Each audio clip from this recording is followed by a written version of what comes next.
Year 2015లో simple delivery ఐడియాతో start అయిన milk basket ని కేవలం 6 ఇయర్స్ లోనే అంటే ఇయర్ 2021లో రిలయన్స్ 300 crores పెట్టి అక్వైర్ చేసుకుంది. మిల్క్ బాస్కెట్ ని స్టార్ట్ చేసిన అనంత్ గోయల్ గారి బేసిక్ ఐడియా ఏంటంటే కాస్మెటిక్స్ నుండి ఎలక్ట్రానిక్ గ్యాడ్జెట్స్ దాకా అన్ని ప్రోడక్ట్స్ ని ఆన్లైన్ లో పర్చేస్ చేస్తున్న టైంలోనూ మిల్క్ ని మాత్రం ఆఫ్లైన్ లోనే పర్చేస్ చేస్తున్నారని గ్రహించి మిల్క్ బాస్కెట్ ని ఇంట్రడ్యూస్ చేశారు.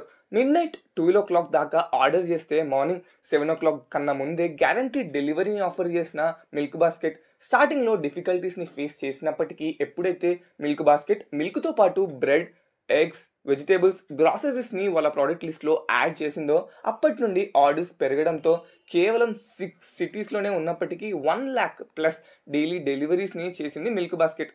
దాంతో ఇయర్ 2021లో రిలయన్స్ 96.49% స్టేక్ ని 300 crores పెట్టి పర్చేస్ చేసింది. అక్విజిషన్ తర్వాత రిలయన్స్ మిల్క్ బాస్కెట్ ని జియో మార్ట్ తో ఇంటిగ్రేట్ చేసి సెలెక్టెడ్ సిటీస్ లో ఆపరేషన్స్ చేస్తూ సక్సెస్ఫుల్ గా జియో అండర్ లో వర్క్ అవుతుందనే చెప్పాలి. మిల్క్ బాస్కెట్ స్టోరీ మీకు ఎలా అనిపించిందో కామెంట్ సెక్షన్ లో తెలిపే ప్రయత్నం చేయండి.